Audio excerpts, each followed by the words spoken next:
One of the things that you learn in the glory is you realize that you don't go by feelings anymore, because the spiritual part of you isn't guided by feelings, it's guided by the Spirit. It's guided by truth. Okay, so your feelings, your emotions, they've been added by God to enjoy the richness of his goodness. So you encounter spiritual things first, and then your emotions carry it even further. If it's the other way, then it's not enjoyable, because your emotions, just left to themselves, they're not predictable, and they don't tell you the truth. So I'm just telling you that because one of the things that is a sign of maturity is when you are led by the Spirit. Paul said in Romans 8 that those are the sons of God. Those who are led by the Spirit of God are sons of God.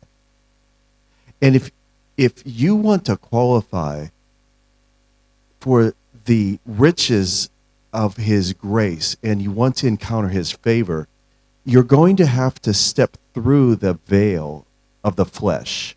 You're going to have to get past that, which means you don't respond any longer to your emotions. You respond in the Spirit, and you wait.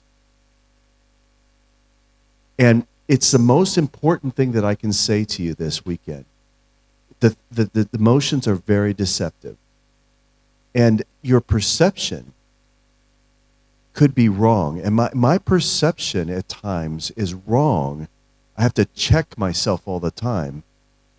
Because when I start to feel down or any kind of depression or anything, any emotions that are contrary to what is in heaven, immediately I realize that the opposite is happening around me.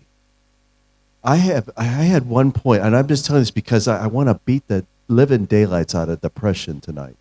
I hate that spirit. And that's the word of the Lord. He's just told me that as I stand up here. He's ruining my sermon tonight.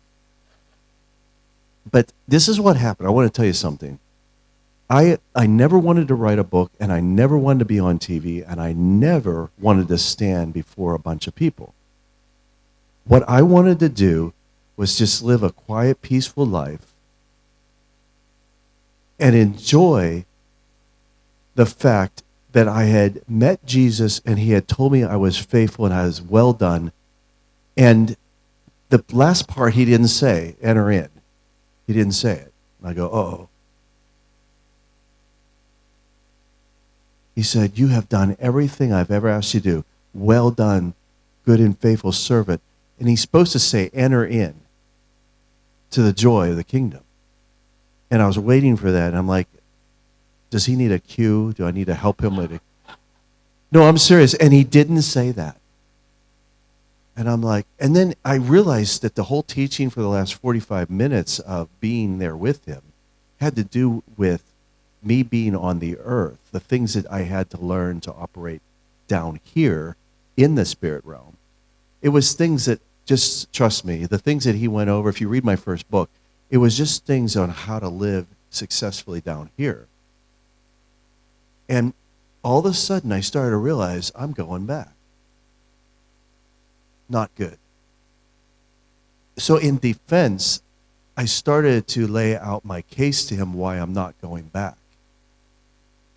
And I saw that my feelings down here were deceptive. It was opposite of what was really happening. There were mighty angels, and I was anointed. I was dripping with oil. I was destined to succeed in the power of the Spirit down here as a son of the living God, just like you are.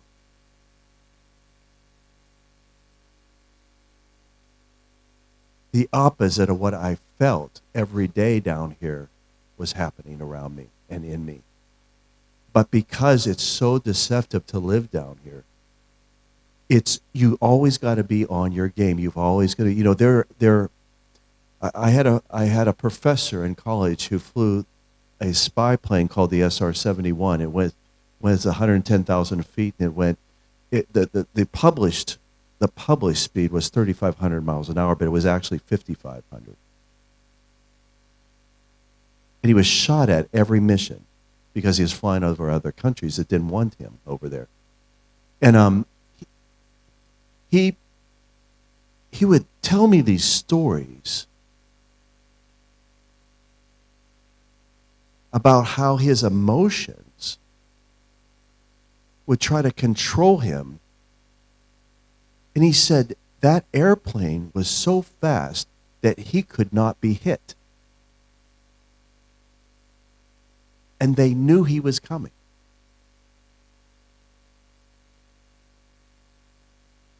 But he said that airplane was so sensitive, and it was right at the edge of space. He had a spacesuit on. And this is back in the 60s and 70s. What do you think they have now? He said, I would take off from California,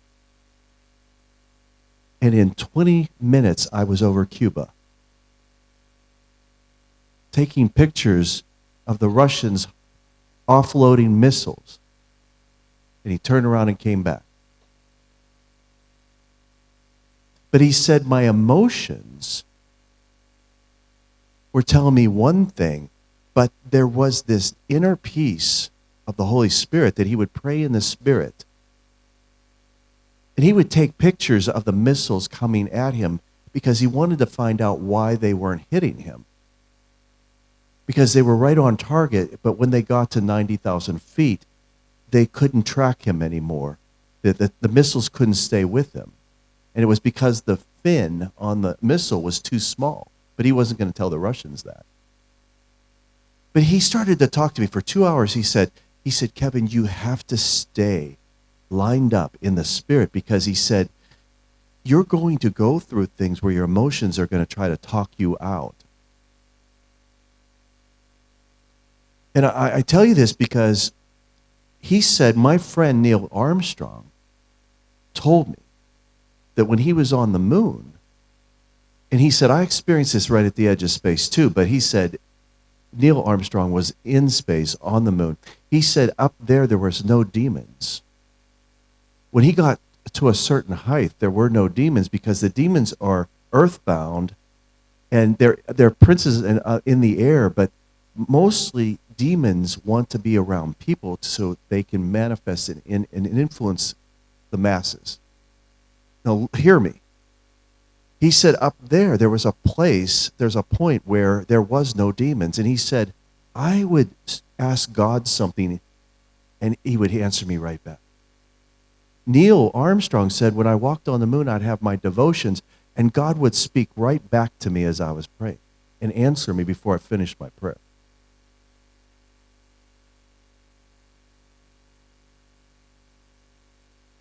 And so when I was in heaven with Jesus, I realized that I didn't have that demonic influence, and that it was a contrast of how we deal with things down here. Now listen, I'm going to tell you something. Don't get mad at me. Don't be jealous. But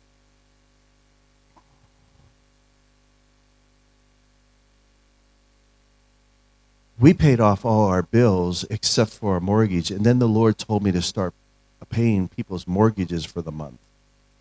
And this is what came out of my mouth. Lord, if you keep doing this, I will never pay off my house. Now, I said that in January of 2009. When I said it, my spirit immediately dropped to the floor. There's something sunk inside of me. And I knew that what I had just said was absolutely not the truth. And you know what God said to me? He says, you're not going to pay off your house. I am. You know what happened the next month? Somebody was spoken to and paid off our house.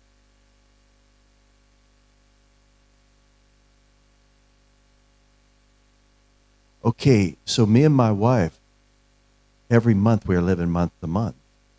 And we're trying to figure out, like, if God's telling us to have all this money go out, we're trying to figure it out, like, you know what I mean? It's hilarious. I don't even want to go there because you know what I'm talking about. But this is what happened. So they paid it off, And I got to thinking,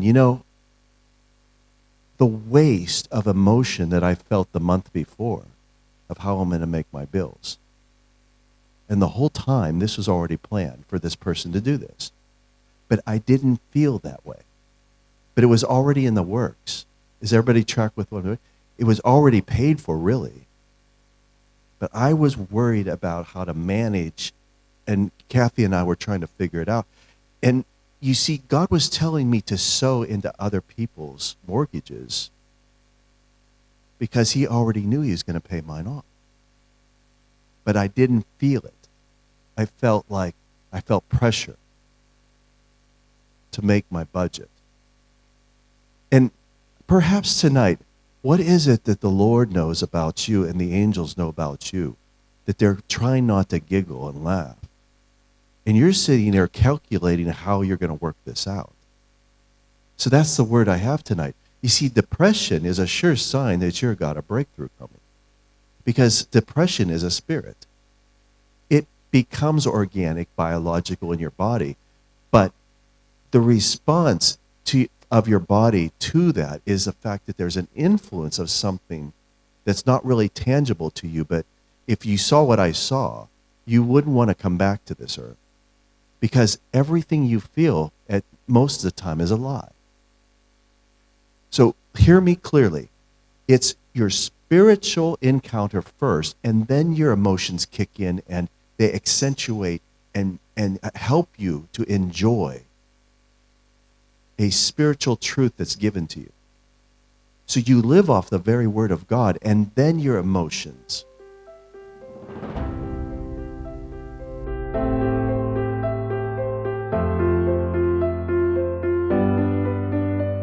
Many people go through life wishing they could understand the realm of the spirit and the warfare that goes on behind the scenes.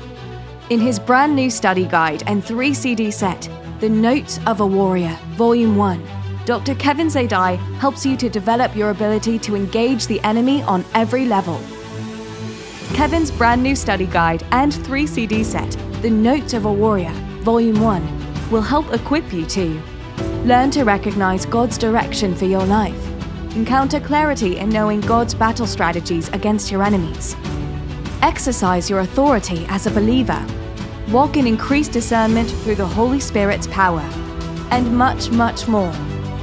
In this exclusive offer, Kevin also prays impartation prayers on each CD to help you in your advance against the enemy.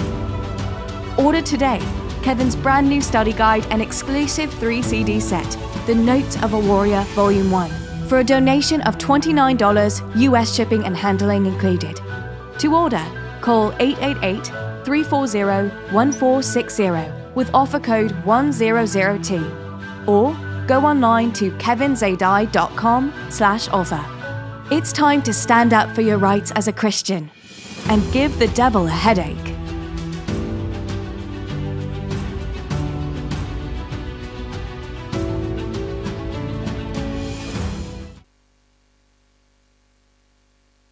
Don't get mad at me. I'm going to tell you something else.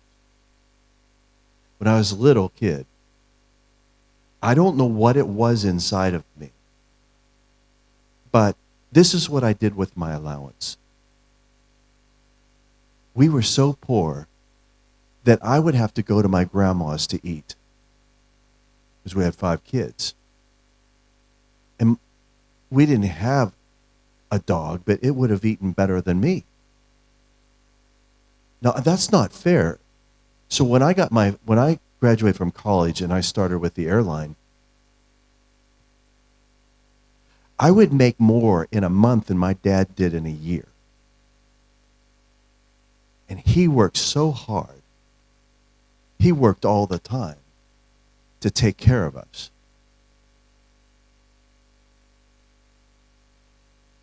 But because I was experiencing that poverty, and I felt so bad for my parents, the only time that we ate out was once a year because my mom would be pregnant with my brother or sister, and my dad couldn't cook. So we went to McDonald's once a year. Every year, my mom had a baby. And we got to go to McDonald's. But I saw how My dad worked so hard. I would sneak my allowance and put it back in his chest up on top where he put his wallet. And I would put money in there. Do you hear what I'm saying? So don't get mad at me. I tithed since I was 10 years old. And I made $5 a week. I picked apples at 15 years old. I picked apples for 25 cents a bushel after school. I baled hay for $3 an hour. When I went to college, I was an armed security for $3.25. I was the highest paid employee for the college campus. But when I was in school, what I did is I would go to the store and I would buy the fake money, and I'd buy stacks of it, and I bought a little briefcase and I put it in there, and I went to school. And while the teacher's teaching algebra, I'd be back there opening my case and looking at all my money. I'm not kidding you. And I had a model car that I wanted to get when I got old enough to drive. And I had that in there. I had $1 million of fake money in there. And I would just play with it. Do you know that when someone in our family left us $1.4 million to use for the ministry? Do you know that the same feeling when I was, 12 years old, touching that, the same feeling was the same feeling when that was given to us several years ago? The same feeling. You didn't hear it. It was exactly the same feeling when it came as when it was there in my briefcase fake. There was no difference in the feeling.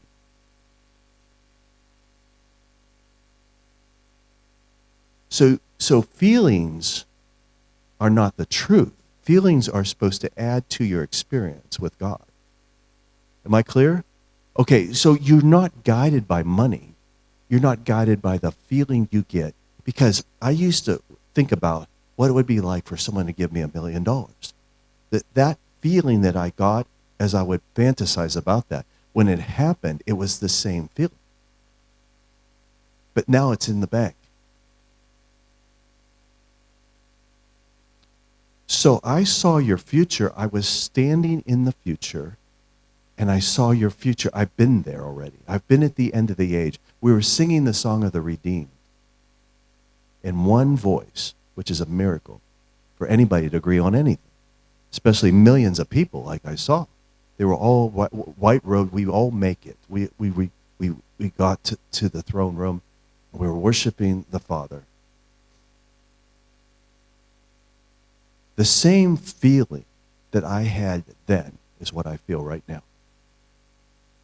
There's no difference. In fact, there's myriads of angels around us right now. The saints, the cloud of witnesses, is so close. The veil is so thin right now that they could whisper something to you, and it would change your life forever because of their perception that's different than your perception. So what you're feeling tonight, if you're feeling depressed, you have to realize something, that you need to have someone else tell you from their viewpoint how good you're doing. That's why you need each other. Someone from the outside has to come in and bring to you, serve you the truth, that you are special, that you are valuable, and that you're needed. So heaven around you will encourage you, but it's a spiritual thing. So don't allow your emotions to dictate your perception. You allow the truth to dictate your perception. You enjoy that perception by allowing your emotions to be added to that.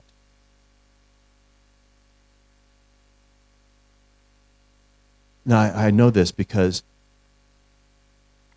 when I did obey the Lord and write a book, which I didn't want to do, and I did it reluctantly, I actually purposely took 18 months, dragged my feet, because it was so personal. I never wanted to do what I'm doing right now. I never wanted to tell anyone about this because it's so personal and holy. It was so sacred, I didn't want to talk about Jesus in this way because it was my encounter with him, and I wanted to keep it that way. I didn't want it to be public. And if I wanted to make money off the book, I would have wrote it the next week. But I waited 23 years to write the book. I worked for a pastor who never knew that I went to heaven. I didn't get paid. He never let me preach in his pulpit. I had to teach Sunday school. That was all I got. And I would show up with an instrument every month, a different one, out of the box, and play it in church. Then they started to suspect something. I'm not kidding you. And I went from instrument to instrument, and they're like, well, what's going to be this week? But they never knew. I never told them. That went on for years. Okay, so this pastor, my pastor, saw me on Sid Roth and found out. And so now I go to his church 3 or 4 times a year. But I didn't get the pulpit, even though really the boy that went to heaven should have had the pulpit, in your mind. Well, I struggle with emotions because of that, because I don't like to be rejected. Nobody does. But I found that rejection seemed to be my meal every meal. When I came back, I was totally rejected. Why? Because people, they don't know what you know about yourself. They don't understand what you've been through. There's no way that if I told my story, you'd sit there and cry, but you would be able to up me. You come up here and say, oh, that's nothing. You should see what the devil did to me. And you could go on, and everybody be crying, and, oh, you know what? I got one better. Because everybody goes through things that's terrible. I'm not diminishing that. But I shouldn't even be alive.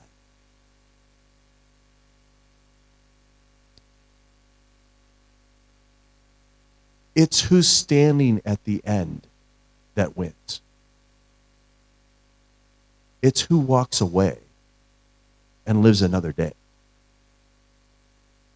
Sometimes, and this is what the Spirit's saying to you all, sometimes you just need to walk away from the battle. You need to go and really just preserve yourself because you've been overexposed. And the devil can't have you if you just walk away. Some arguments are not meant to be engaged with. Did you know that if there are people out there protesting my existence with signs, that it would not bother my message to you in here? And that could all be going on out there. And it doesn't change my course because I know the truth. And even if there was opposition, even if somebody wanted to kill me, it would be an honor to die for Jesus. But I'm not going to change just because people don't like me. And you should be the same way. You shouldn't change because you feel rejected. You shouldn't change because the devil is mad at you. The reason he's mad at you is because you don't change. You don't respond to him. Now, this isn't even my message, but I just had to tell you this because if you want revelation, if you want visitation, or you want habitation in that order, if you want those 3 things, then you have to set your course and know that God made you who you are. And you're not driven, you're led. But those who are led by the Spirit of God are sons of God, not by their emotions, not their soul. When I came back to the earth, now I remember I was just about right here. My body was right here. Just so you know, I'll let you in on a little secret. Every time I go, any church I go in the world, as soon as I stand up here, I go back to that operating room. Like right now, my body's right here. Jesus is standing right here. And the door that he came through is over here in the operating room. It happens every single time. Right now, it's clearer than you are. It happens every single time I start talking about him. I go back 26 years to that operating room, and until I hand this mic over to the pastor, it will be this scenario. And I remember that the last thing when Jesus said, you got to go back, that before I got sucked back into my body, I knew I had one more second to remind myself that it's not going to be pretty. That I would have to reach deep inside of me the rest of my life so that I didn't lose the reality of what the truth is of the other realm, because that's how deceptive this realm is.